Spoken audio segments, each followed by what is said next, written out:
Fala galera, beleza? Eu sou Flamarion de Geografia, direto aqui do nosso bunker Praticar. Vou trabalhar uma temática chamada Biomas Brasileiros, focada aí principalmente para a galera da ESA e da SpaceX. É um tema também recorrente no Enem. A gente vai começar a dividir esses biomas em 3 grandes grupos por formações. As formações florestais, as formações arbóreo-arbustivas e as formações herbáceas. São os 3 grandes grupos de biomas brasileiros que totalizam 9 biomas. Primeiros biomas florestais são eles: Floresta Amazônica, a Mata Atlântica, a Mata das Araucárias e a Mata dos Cocais. Como é que eu percebo que o bioma é florestal? Pelo porte, ou seja, que a gente chama de dossel da cobertura vegetal, a altura das árvores, tá? Os biomas florestais têm as árvores uma altura maior. A gente vai depois visualizar isso de forma imagética. Os biomas arbóreo-arbustivos, que têm um porte ou um dossel médio, aqui o porte é grande, aqui o porte, o dossel, é médio. As formações têm uma altura de copa de árvore menor do que as florestais. A gente vai dizer que elas são M, elas são no padrão médio. Árvores com caules até 20 metros, 30 metros, enquanto as formações florestais variam de 30 a 70 metros de altura. E as formações herbáceas, que são as pradarias e a vegetação litorânea, são formações do tamanho P, do tamanho pequeno, tem um porte, ou seja, um dossel menor. São formações rasteiras, com poucas árvores, as árvores são distantes umas das outras, predominam gramíneas, arbustos, tá? Repetindo, as formações florestais são Floresta ou Ileia Amazônica, a Mata Atlântica, a Mata das Araucárias e a Mata dos Cocais. São formações de médio porte, chamadas arbóreo-arbustivas, o Complexo Pantanal, o Cerrado e a Caatinga. E são formações de pequeno porte ou herbáceas, as pradarias e a vegetação litorânea, havendo entre elas áreas de transição, o que é comum. Tá? Já marcadamente aqui, o Complexo do Pantanal é uma grande área de transição, é a maior área de transição brasileira, seguida da Mata dos Cocais, que é uma outra área de transição. Mais para frente a gente define melhor esse conceito, tá? Queria chamar a atenção no primeiro momento para as imagens aqui, que é a espacialização dos biomas brasileiros. Em primeiro momento aqui eu tenho, tá numa numeração que não converge com a ordem que a gente colocou ali, mas isso pouco importa. As formações do tipo florestais, formação 9, que é a maior de todas, que é a Floresta Amazônica, ou Ileia Amazônica. A formação número 8, que é a Mata Atlântica. A formação número 2, que é a Mata das Araucárias. E a formação número 6, que é uma formação de transição, que é a Mata dos Cocais, ou Floresta dos Babaçus. As formações arbóreo-arbustivas. Estou só espacializando para você aqui, para você ter uma relação entre o que eu escrevi e entre a localização delas no mapa. Repetindo que essa numeração não converge com a sequência que eu coloquei ali. Depois eu posso voltar lá e numerar sem problema, tá? As formações arbóreo-arbustivas, ou de médio porte. O Cerrado aqui, representado pelo número 4 em amarelo. A Caatinga, representado pelo número 1, em coral. E o Complexo do Pantanal, representado aqui por esse verde oliva, número 7. E as formações herbáceas, ou de pequeno porte, que são as formações respectivamente 3, que são as pradarias sulinas, e 5, que é a vegetação litorânea, ou vegetação atlântica, vegetação costeira, tá? Então a gente vai minuciar, vai de maneira que diferenciar formação por formação, mas antes eu quero passar as imagens, eu quero que de forma aqui imagética isso fique para você. Embora a gente saiba que nem todos os concursos trabalhem imagens, como por exemplo a SpaceX trabalha imagens, tá? A prova do Enem trabalha imagens, mas por exemplo o concurso para sargento do Exército, para a ESA, ele não contempla imagens, não é uma dinâmica natural da prova fazer isso.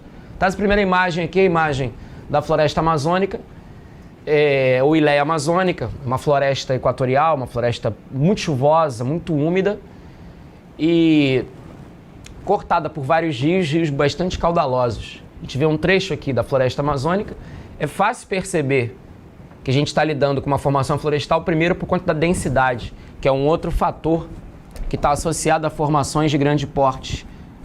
A densidade seria a proximidade entre a cobertura vegetal. Esses pontinhos aqui revelariam a concentração, tá, de espécies da floresta amazônica. Elas estão muito próximas. Eu diria que praticamente não havendo espaço entre elas, o que indica uma competitividade muito grande por água, por luz, uma competitividade muito grande por espaço, pela evapotranspiração, que é a eliminação de gás carbônico à noite. Quanto maior a competição entre as espécies, maior a densidade da cobertura vegetal, mais próximas elas estão. Quando eu for para as formações arbóreo-arbustivas, a densidade, a distância entre elas será um pouco maior, o que indica uma competição menor por água e por luz. E quando eu chegar nas formações de pequeno porte, que são formações, caso do tipo herbáceas ou rasteiras, a distância entre as espécies, a distância entre os vegetais é maior, que denota uma baixa densidade biogeográfica entre as espécies. Tá? Voltando para cá, volta aí na imagem da floresta amazônica, além de eu perceber numa imagem, numa visão superior aqui, numa cota superior, esse tapete verde aqui, extremamente denso, extremamente fechado, uma característica que define também esse bioma é a área de relevo onde ele se encontra. É um relevo de planície, que a gente chama de planície amazônica. Alguns conseguem confundir, ou acabam confundindo, a Mata Atlântica com a floresta amazônica, de forma imagética, ou a floresta amazônica com o Pantanal. Primeiro, entre a floresta amazônica e a Mata Atlântica, a diferença não é a densidade da cobertura vegetal, mas sim o relevo. A floresta amazônica ocorre numa área de planície, como eu disse, planície amazônica. Já a Mata Atlântica ocorre numa área de mares de morros, uma área de serras. A Mata Atlântica ocorre principalmente na região sudeste, nas regiões serranas dos estados da região sudeste. Então, enquanto a Mata Atlântica é relevo de serras e planaltos, a floresta amazônica, embora também muito densa, ocorre numa área de planície. E a diferença entre a Mata Atlântica, entre a floresta amazônica e o Complexo do Pantanal, o Complexo do Pantanal é uma área alagada, é uma área inundada, só que é uma inundação temporária, não é uma inundação permanente, onde na imagem do Complexo Pantanal vai ficar definido, ou vão ficar definidos, os xaraiés, que são os lagos temporários formados pelas cheias do Rio Paraguai. Dá uma tomada aí nas outras imagens das formações florestais. Tá, aqui eu tenho uma imagem, tá, da formação florestal Mata Atlântica ou Floresta Atlântica, que remete aqui à cidade do Rio de Janeiro, na sua região metropolitana, que é o fundo, a Lagoa Rodrigo de Freitas, lá no segundo plano a Baía da Guanabara e Niterói.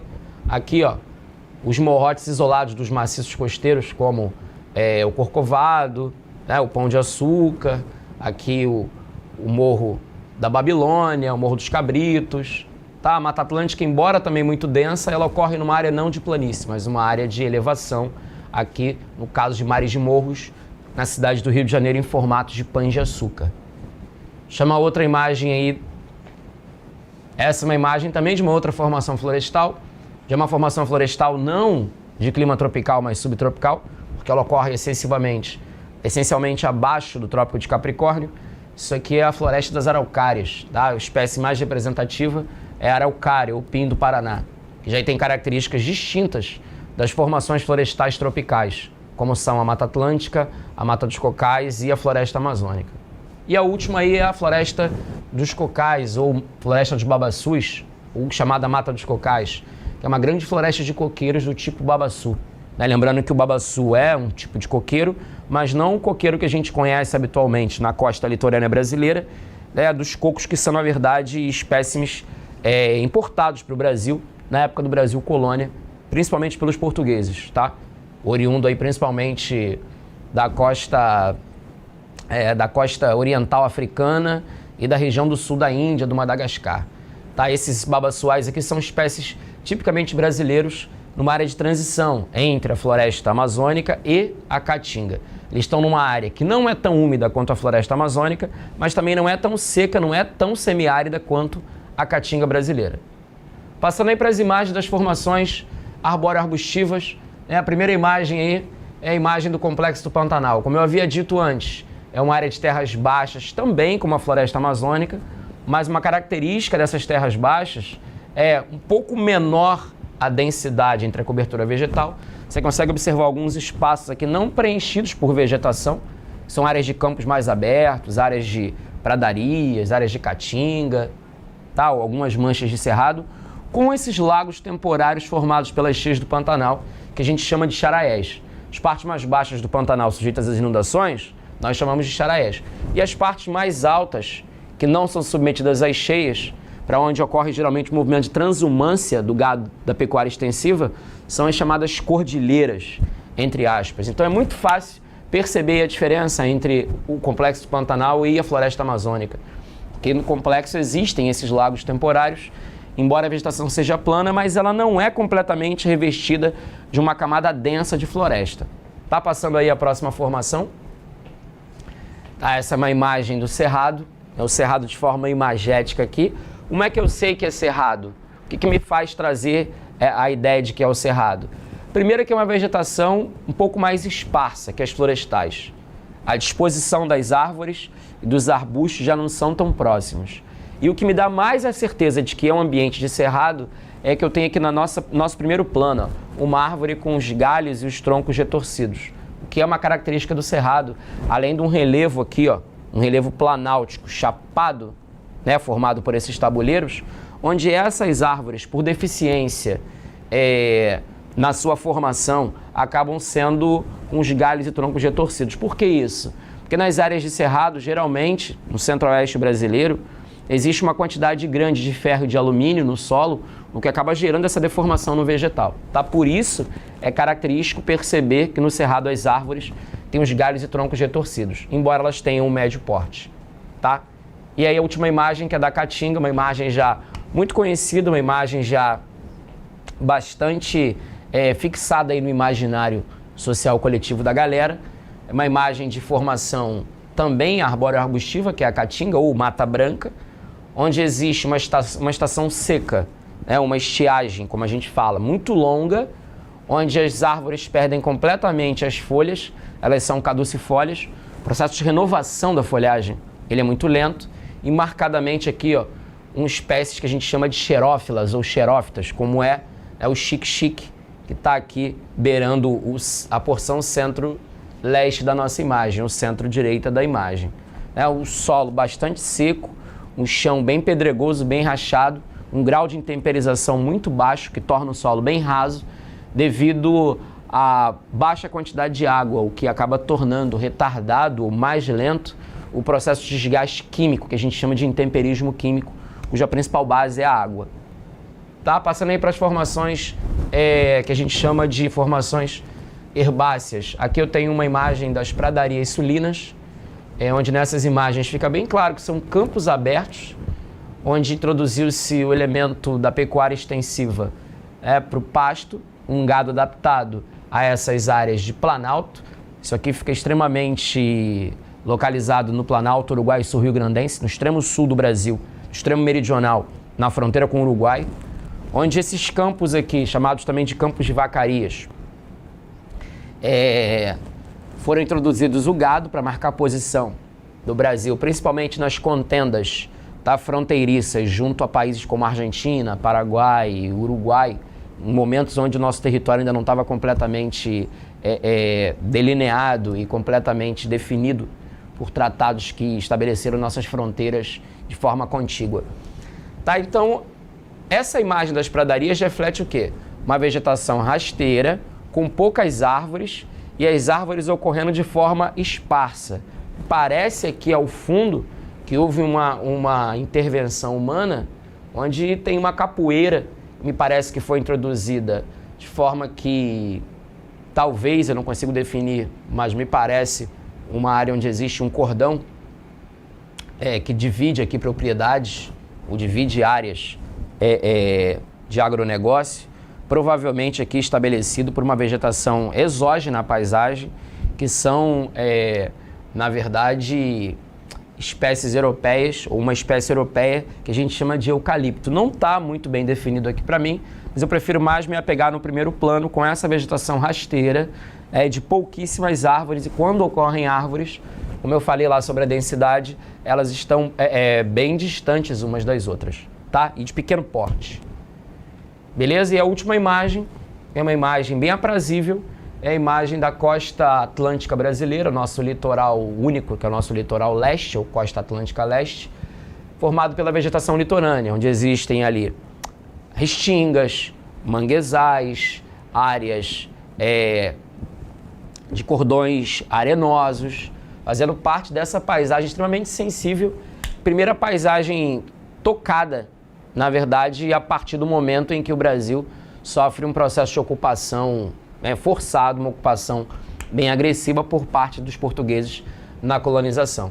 Tá? Aqui existem espécies de coqueiros, já como eu havia mencionado, mas esses coqueiros foram introduzidos à medida que houve a presença lusitana em território brasileiro, onde as espécies do litoral aqui mais especificamente, tipicamente brasileiras, são espécies ligadas à biogeografia estritamente brasileira, tá? Aqui tem uma introdução de espécie que não é propriamente do nosso território, mas essa é a paisagem inicial que a gente estabelece como vegetação litorânea, é uma vegetação também rasteira, de pequeno porte, e já aqui numa área onde ela se converge, se confunde com um bolsão de Mata Atlântica, tá? A vegetação litorânea é uma vegetação bem, do ponto de vista de prolongamento, ou de ponto de vista de longitude, ela tem uma longitude muito curta, ela é muito estreita, tá? Ela está bem imprensada entre a Mata Atlântica e o oceano, beleza?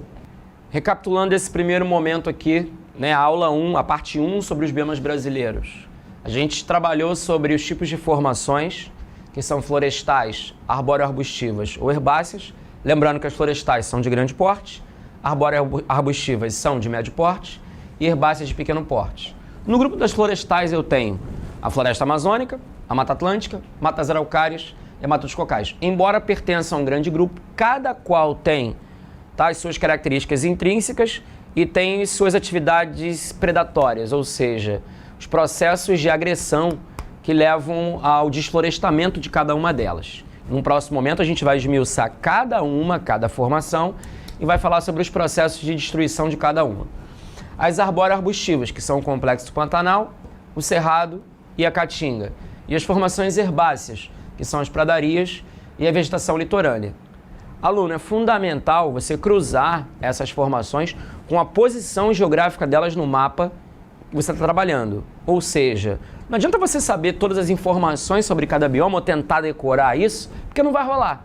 Você precisa, primeiro, saber a posição geográfica no mapa brasileiro de cada um desses biomas aqui, para depois você vir com as características, ou seja, que estados cada bioma abrange, tá? Como é que é a disposição dentro do território geográfico brasileiro, se esses biomas extrapolam os estados ou se eles mantêm-se dentro das divisas, o que acaba não acontecendo, para depois você pegar as características específicas de cada um e trabalhar as principais formas de destruição de cada bioma. Uma dica aí, né, já para a próxima parte, no próximo momento, é que a pecuária extensiva e a expansão do agronegócio estão presentes aqui praticamente em quase todos os biomas enquanto mecanismo de destruição, enquanto mecanismo de desflorestamento. Beleza? Segue a dica aí, no próximo a gente continua na parte 2, o segredo é praticar.